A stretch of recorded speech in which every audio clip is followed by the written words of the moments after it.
So we'll go ahead and get started as people kind of hop on here last minute. Um, we were going to have someone on today talking about just real estate teams and their successes with teams, but he could not make it because he was traveling today. So Jason is going to be discussing, he led a class actually earlier or last week, maybe it was this week actually, regarding VA home loans. And so we wanted him to come on and also just talk with our realtors about, I guess, the myths. He's really good at debunking some of those things. And so with that, I'll let him introduce himself if you do not know who he is, and then we'll get started. Cool. Yep. I'm Jason Etters. I've been with Flat Branch now for going on 7 years, I guess. I love this company. We have a small team here. Robbie Washington and I have a team here in downtown Lee Summit. We love our team and just, work hard. My ultimate goal is to know everything about every product I could possibly know. I'm kind of a guidelines expert, so to speak, self-proclaimed. But yeah, that's me. We're due home loans. Easy stuff. Easy stuff. So like Jason said, he is a self-proclaimed VA expert, but what do you think makes you such an expert in VA home loans? So VA loans are they're my passion. I really enjoy doing them. I know when you know the product very well, I think it's something you get really comfortable with. I've saved so many loans from other lenders that just didn't know what they were doing with VA. I've got one good example that I'll tell you. It's just one that really sticks out in my head. I closed him a few years ago, but he was with one of the big VA lenders, supposedly that they support just VA loans. You know who they are. He was with one of those big companies, and they were moving him from a VA loan into an FHA loan. He was paying a point, gonna have to come closing with like $10,000 that he really didn't have. He had some money, but not 10,000. And luckily, the agent reached out to me, and he's an older gentleman. Got a hold of him right away. I'm a Marine Corps veteran. He's a Marine Corps veteran, so we immediately connected. And honestly, at the end of the day, we closed that loan in like 20 days. They just didn't know that you could gross up his Social Security and his VA disability income by 25%, or their company didn't allow it. Gross that income up, debt ratios are fine, everything else was good. He came to closing with like $3,000 instead of $10,000 for some closing costs. No points, lower rate. Like it was just he was just thrilled at the difference of having to pay over $10,000 to paying relatively nothing. So I'm just passionate about them. I know how to get a hold of the VA. If my underwriters disagree with me on something, I'll email the VA directly. I'll get an answer from them. I'll send it to underwriting. Like, it's just a product that I've studied for my whole career. Because I'm a veteran, I'm just passionate about like showing the good news about VA loans. They are great loans for people, and it's frustrating to me when people don't accept offers just because it's VA. I wish they would take a whole picture. So yes, you have veterans that'll do a VA loan that barely qualify, just like FHA loans or even conventional loans where they're barely qualifying. But you also have some very well qualified people doing these loans, and they're just doing them because it's just a better product. You don't have to put a down payment, or you can if you want. You don't have mortgage insurance. Like, there's just so many benefits to it. So I'm going to be here to just kill some of the myths about VA loans. That's what we're going to do. I know probably the first big one is appraisal things. Yep. So anytime you're on the listing side of something, people want to know, what do I need to be paying attention to? What would be the reason this falls through? How much money is the seller going to have to put into it if there are corrections to be made? So let's just talk about and start there. So let's talk about VA appraisals. Everybody, listen, the one thing if I could change one thing about VA loans, it would be how the VA manages appraisals. I do not like their process. Supposedly it's like in the works of being changed. It's slowed down a lot. It was going to be out by third quarter or fourth quarter of 2023, where they were going to allow lenders to get their panel license for VA. So we have an appraisal panel where we send our appraisals out to a certain group of people in the Kansas City area or wherever we're at. If I'm doing a loan in Atlanta, or I'm licensed in Georgia and Florida and other places, just because I have so many military friends. So with the panel, the process of ordering appraisal, we don't get to use our panel. It goes to a random appraiser that the VA assigns. Unfortunately, there are some old school appraisals in there that are just difficult to deal with. We don't have a lot of control over that. That's the one piece that the VA, it sounds like they're going to change. It's the one piece I would like to change. But myth number one about VA appraisals, they always come in low. It's just the matter of realtors in general don't do as many VA loans as they do conventional loans or FHA loans or whatever. They just don't do a ton of them. So when you do one and it does come in low, you remember it. And it could be like if you did two and both of them came in low, you're thinking every VA loan I've ever done came in low. Well, yeah, you've only done four or three or something. So your average is way out of whack. But when you look at a picture as a whole, I did a whole thing with the whole company. So I pulled every loan that Flat Branch closed in, like, it was 2021 when I did this, or 2022, I can't remember. But I pulled every loan that Flat Branch had closed for like a year. And I just wanted to see which ones came in low, like which ones came in at a higher click lower. FHA appraisals came in at a higher click than VA loans. VA was right with conventional. Like, I mean, the percentage of low appraisals was right with conventional loans. So they don't always come in low. They rarely come in low. It's just not very often. I do a ton of VA loans. I hardly ever get a low appraisal. It's the same as conventional. I do a ton of conventional loans. I hardly ever get a low appraisal. You'll get them. I mean, every once in a while you get them, and it's usually like you all know, like a house that's pretty tough to appraise, or in a rural area sometimes, where we don't have a lot of comps. But they don't come in they don't come in at a rate. They don't come in lower or low at a rate higher than conventional or FHA. They just don't, or USDA for that matter. Myth number two is the repairs. Yes, there are some things on VA that have to be done. It's similar to FHA. They do have some minimum property requirements. So, chipping paint's a big one. Any major foundational issues, not just cracks. It's rare that I see a VA appraiser put cracks on an appraisal report, unless it's just obvious that there's like some major issues with the foundation. Active leaks, any trip hazards or safety concerns. Handrail's a big one that always pops up. But to bust a myth here, the veteran can pay for these repairs, so they can pay for these if that's the negotiation piece. You can write that in your contract that veteran to pay or buyer to pay up to $3,000 in repairs required on the appraisal. Like, they can do that, and most of the time we can do that after closing. We can do it on an escrow agreement. So we just do an escrow holdback. We do all that stuff after closing, or we pay an invoice to someone that's going to do the work after closing. Paying an invoice is better, but we can do it that way where the work doesn't have to be done prior to closing. I've used the invoice trick quite a few times where, there's a bunch of work that needs to get done to the house because it's, a 1900 house, which, by the way, I've done at least a dozen loans on houses that are built in the 1900s to the 1920s. So it's not like just because they're old doesn't mean they're not going to pass. Do they have a few things we need to fix? Sometimes, I mean, not always, but I've definitely done them before. So one of the tricks I use on that type of stuff is we pay the seller pays an invoice at closing to get the work done. If it's on the appraisal, you'll have to do an escrow holdback. If it's just something you're negotiating in the contract, you can pay an invoice at closing, or the buyer can pay an invoice at closing, whoever needs to pay that invoice. Myth number three is if the appraisal comes in low, if the veteran has the funds, they can pay over just like you can on conventional. There's nothing saying that they can't pay over the appraised value. You can, as long as they've got the funds. So, when you're looking at a VA offer, I think one of the things that everybody should ask is like, okay, what's their financial situation? Like, just ask the lender, like, call me, ask me, like, what's the financial situation of these guys? Like, if the appraisal comes in low, can they cover it? You can ask for that in the contract. It's funny, like with all the 2020 and 2021 hustle that was going on, I was still doing VA loans in that because, fortunately, like veterans like myself, I typically will sell to another veteran. So almost like if I have a VA offer or a conventional offer and they're really close, I'm going to take the VA one every time.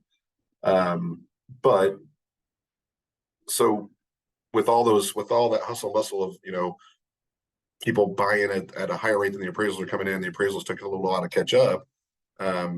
Nobody thought you could do that on VA. So they were concerned, like, well, we're concerned with the appraisal. you can throw an appraisal waiver in there the same way. It's no different. They can pay over as long as they have the funds. If you guys have questions, I really want you to ask questions, like drop them in the chat. So any VA related questions you've come up against or any problems you've hit, like just drop them in the chat for me. Because that's the easiest way to, like, I want you guys to get the best value out of this, everybody on the call. So in order for you to get the best value, like ask the questions you can think of, because that'll really help me, guide this conversation. All right. So anything else on appraisals? I don't think I missed anything on appraisals that I can think of.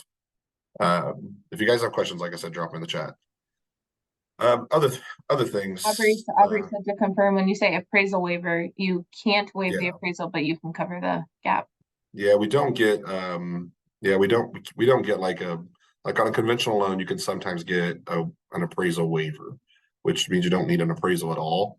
On a VA loan, you never get a waiver. You always have to have an appraisal, but you could get you can put in the contract, what do they call it? It's not called a waiver. It's like where you pay over appraised value up to like a certain dollar amount. So if I had to pay $10,000, up to $10,000 if appraisal comes in low, whatever that, I don't remember the language.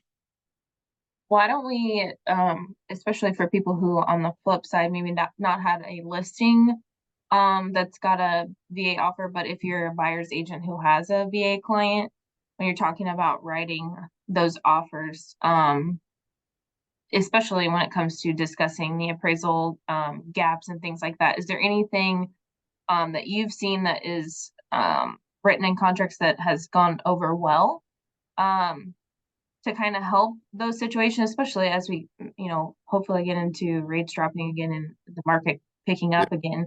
What's some good tips as far as writing contracts for VA buyers? I think the big one that people like to see, if you're in a really competitive market, the full pre-approval sometimes this can be good, where it gets an underwriting pre-approval, a loan commitment. We can do those really quickly. So that's always a good one that I think can calm the nerves of a seller. And then really like just have the listing agent call your lender, like, and ask them questions like, hey, I just want to check on this buyer. Like, what's this file look like? Like, they're not going to tell you what the credit score is, but you can be like, is the credit excellent or assets solid? Job history, work history, great, like anything like that. So I think it's just mainly like doing your homework on an offer to make sure it's a good offer. But honestly, like there's so many ways you can make a VA loan work. I mean, it's really hard to like not make someone fit. The biggest mistakes people make on VA loans is it's knowledge based. So the loan ceiling's a good one. There is not one if they do not have a VA loan out currently. I believe Flat Branch's max is 2 or 3 million. I don't remember the number. But the VA the year before, they took out the max loan limit. So there's not a max loan limit as long as they have full entitlement available.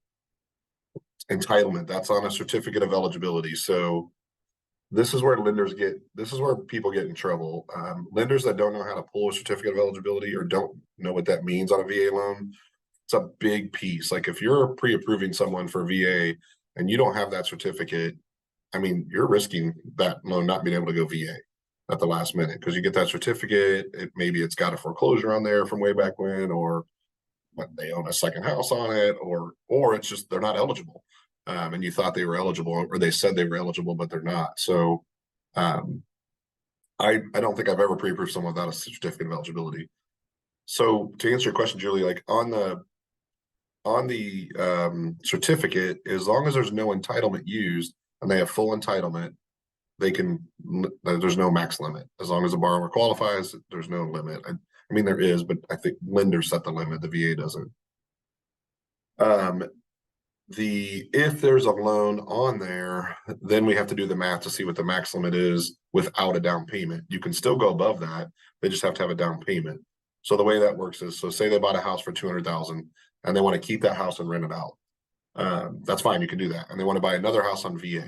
Well, the conforming loan limit is $726,200 in Kansas City. So in the Jackson County area, most of Missouri actually is $726,200. So you take the simple math, It's not correct. It's not exactly correct, but I'm not going to get into how we do it on the back end. The simple math is 726, 200 minus 200,000. They've got roughly 500,000 remaining that they can purchase on a VA loan without any down payment. Okay. If they buy at 600,000, they can do that. They just have to put 25% down of that 100,000 over 500. So they'd have to come in with a $25,000 down payment to buy a $600,000 house, because the VA is covering 25% of the 500K. The borrower has to cover the 25% of any amount over what they're not eligible for.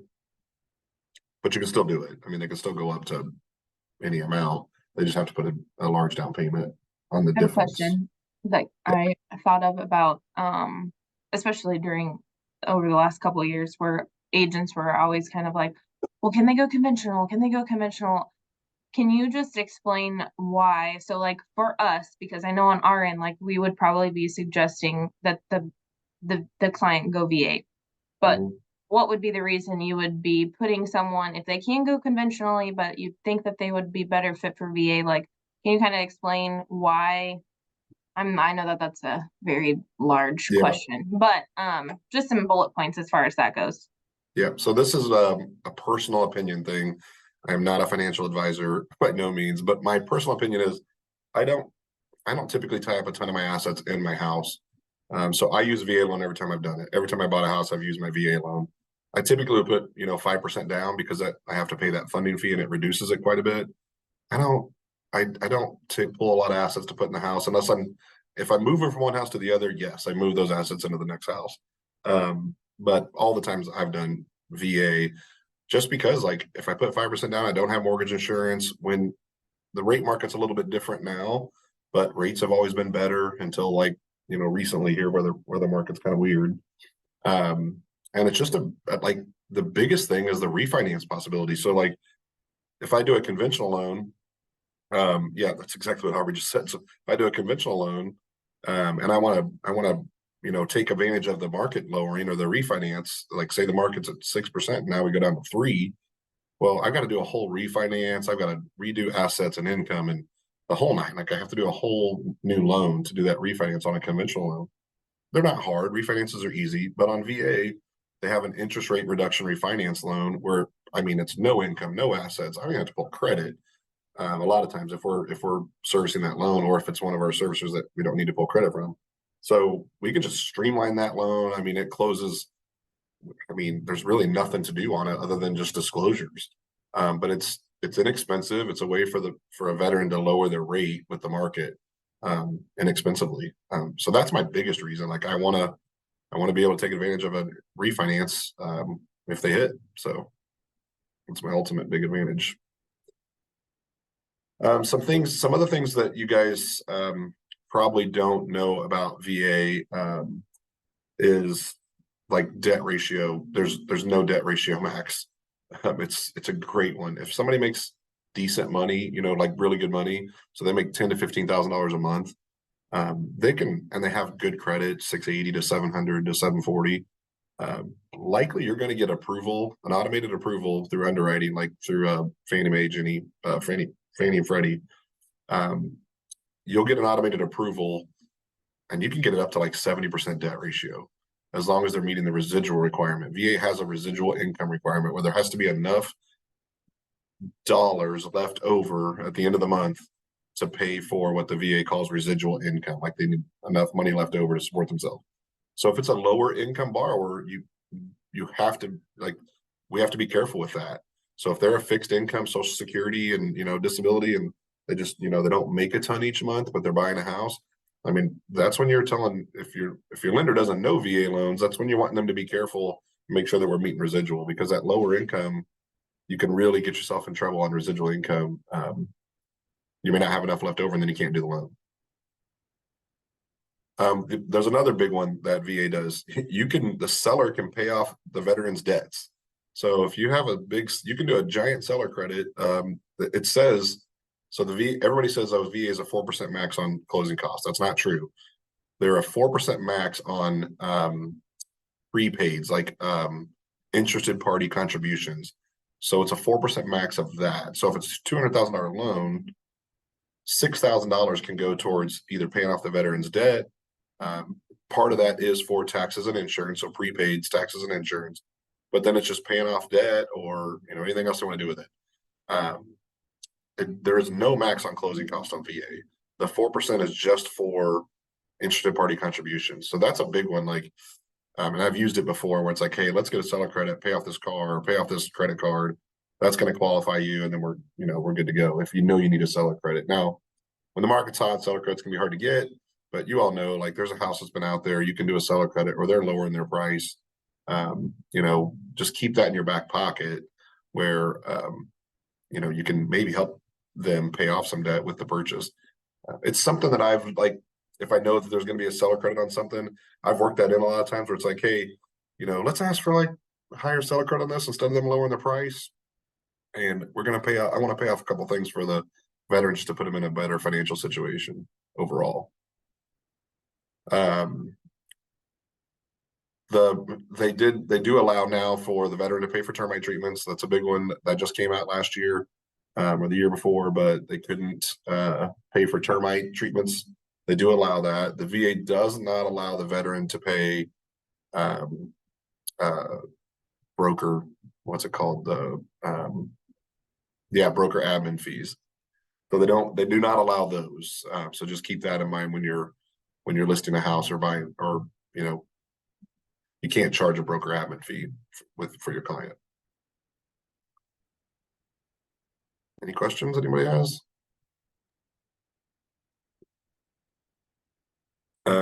Let's see. Let's talk about the one that comes up a lot is assuming VA loans. So assumptions. So assumption's a big one that especially now when a lot of people have rates in the threes from 2 years ago, that assumption comes up all the time. As a veteran, I would never let anyone assume my loan. The reason I wouldn't do that is because if they default on that or something happens, that still ties up my entitlement, my entitlement to use on my next house or my next house after that. So personally, I would never do it as a veteran unless I was doing it to like family. If I was doing something with my son or something like that, that would be different. But I would not do it to anyone else, just because if they default or something happens, then I lose my entitlement on that house. And I also can't use it on the next house. So I'd have to go a different product on the next house. It can be done. And VA makes it decently easy. You just have to qualify. But yeah, just keep in mind, if you're telling a client to allow that client needs to understand that is going to tie up their entitlement for their next purchase if they want to purchase another VA loan. Is that for as long as that house is basically not sold? So that whole time other day? Yeah, so the big difference on that is it doesn't matter if they refinance it into another product. If the house was purchased with a VA loan, it's still stuck. So if they refinance it into a conventional loan, it doesn't matter. The house is still, if it was purchased with VA, it's still stuck until it changes ownership and they don't own it anymore. Same thing on if I was to refinance my house into a conventional loan, like my entitlement's still used on that loan because I purchased something it. That I think has definitely been, like, I've seen advertisements right now on agents that like, this is an assumable home and blah blah blah, and I think that people are like, oh, the only thing they hear is like, oh, I can get that rate, and the person who's selling it, like you said, if they don't understand that that's tying their entitlement up, and we're not advising of that correctly, that's a problem. There are sometimes you can do a one-time restoration of entitlement if they've never done it before. So that'll be on the certificate of eligibility if they've ever done it before. But you can do a one-time restoration of entitlement, which so like say I own a house, but I move it into a conventional loan. I can ask for a restoration of entitlement on that if I've never done it before, one time. Okay, so there's a question: can we talk about veteran and non-spouse as co-borrower transactions? So the way the VA loan's set up, only a veteran and another veteran, or a veteran and a spouse, can be on the loan. So the veteran has to occupy the loan unless that veteran is deployed or something like that. Like, it's not a veteran, it's active duty military, and they're deployed. The spouse can satisfy occupancy. The spouse and the children can satisfy occupancy on the home if the active duty service member is deployed. But if you have anyone else on the loan, Like we had an example this week where it's a veteran and a spouse, and they want to add their child. So if they want to do that, then it becomes a process. So they have to. You can do it. It's allowed, but the co-borrower, the second borrower that's not a spouse or not a veteran, we're gonna have to put 12.5% down payment to cover the difference. So it's 12.5% down. And then the trick is each borrower has to cover their half. So the veteran has to qualify for their half, the co-borrower has to qualify for their half. And what that means is like you can't use like all the co-borrower's income to qualify. The veteran has to be able to qualify for his his or her half of the loan. So it's tricky. It can be done. I've done them several times. They have to go to the VA to get underwritten. The VA has like a, I mean, it's a government agency, so they don't have a lot of speed in their in their game. But it's about a 4-day turnaround, so you just have to build it into your closing time that you can, get it clear to close on your end as quick as possible as a lender, and that way I can ship it to VA to get them to clear it. Because they sometimes do come back with some weird conditions, or they don't see something in the file, and it can take a week to get those back. So typically it's just a veteran, a spouse, or a veteran and another veteran. If it's two veterans, you can do split entitlement, where they both use a little bit of their entitlement, or one person can use all their entitlement. Like say for instance, one of them's has a disability rating and they don't pay a funding fee. Well, if that happens, you want to use their entitlement because you don't have to pay the funding fee. And the funding fee is financed in, so it's not like it goes up to 3.3%, starts at 2.15%. That's financed into the loan. You don't pay monthly mortgage insurance, but you do pay a funding fee that finances in. Unless you have a disability rating, then you pay nothing. What about as far as just for people to know or understand what our underwriting processes when it comes to that? I know what they look like, but are they any different? And is there any extra as far as hang-ups, hiccups that would pop up in underwriting? This is what I would tell you, every agent on the call. If you're having an issue with a VA loan, you probably should reach out to me. Now, if you're working with someone on our team, great. I'm just going to help. And a lot of times I'll just help, so I don't have to do the loan. Like if I can help that other lender get it closed, whoever it is, like I'll just help, because at the end of the day, like it comes around. So I'm not really worried about one transaction. Now, granted, if the other lender can't do it and we can, then we'll pull it in. We'll do it. If you work with someone on our team all the time, like we'll put it in their name and I'll just jump in and help. But I'm telling you, there's so many ways to make it work on VA that people don't know about. And it's just an experience factor. I've closed probably 800 VA loans in my career. It's also a product I'm super passionate about. So I know it front and backwards. I know all the tricks, all the ways to make it work. And there's a bunch of unique things you can do on a VA loan that you can't do on other products. I can tell you right now, there's no reason I would ever take a veteran and put them in an FHA loan. No reason. If they get approval on FHA, they are going to get approval on VA. So as soon as someone says, "Well, we had to switch to FHA because the VA wouldn't work," I'm like, "Well, the only reason you would switch is because you're not eligible. But otherwise, like we'll make it work. There's a way to make it work without going FHA and having monthly, because FHA has an upfront premium too, 1.75, and then you got that 0.555 monthly premium as well. So it's just a much better product. So yeah, I would just say, even just to call and ask a question. I've done that before. Like I had someone close to closing and realtor call, and like, we're having a struggle with this. I'm like, just let me talk to the lender. I call the lender and talk through it, and just maybe come up with a different idea. Hey, did you try this? Like, make sure you try this to get it to work. So at the end of the day, like I'm serving the veteran, not a particular loan.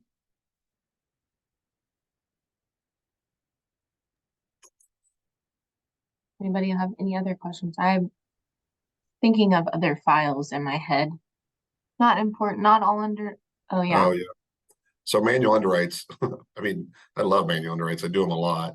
A lot of people don't do manual underwrites on VA loans. So if they don't get automated approval through like DU or LP, which is every lender uses that product. If they don't get automated approval, it's dead. And so ones like that, you definitely need to reach out to us because we can do a manual underwrite on that. Even on manual underwrite, there's no debt ratio limit. It's just got to meet residual income plus 20%. So we've got to increase the residual income guideline by 20%, but we can still do a manual. There's some guidelines going to that. So even But like really, what you were just saying, where like if you're an agent and you hear that, oh, the client was told, oh, we're having to switch to FHA, like red flag, give a call because they might not be able to do the things that we would be able to do, especially as far as like a manual goes. that would be a reason they would switch it to FHA because they can't get automated approval on FHA. You can do 3 to 3.5 or 5% down, maybe get that approval because you got a little bit of a down payment, and they don't have residual guidelines. So, like, that's a reason they would switch it when you could just close it as a manual and keep it VA. Yeah, it's a good question. Manual underwrite's a good one. It's another one of those where you can get a loan to, like, no credit score. So they don't have a credit score. We can do those. We go down to a 580 on, if they do have a credit score, we can go down to a 580. Collections on VA, they're not handled the same way. Like on FHA, you got to count a 5% payment if you're over $2,000 on collections. On VA, they don't want you to pay them. They literally do not want you to put a payment on collections. They don't want the veteran in a payment plan. They don't really care about collections that are over a year old. I mean, they don't, especially medical. Now it affects your credit score. It could affect your overall approval, but the VA typically, like, you don't have to do anything with collections. That's another, big point, for sure.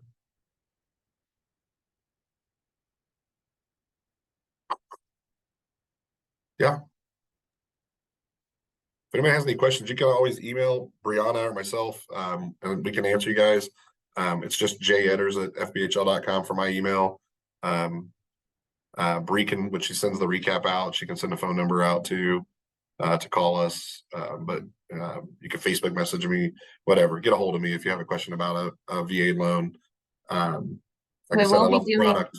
we will be doing Jason has some videos of VA classes that we will be I guess having like a private page for to have those on there as well. And so once that gets done, then you'll be able to be part of that as well, where you can check if you have like a question that you run across that a client needs answered and you want to refer to that. It'll just be kind of like a library to be able to do that as a Yeah, resource.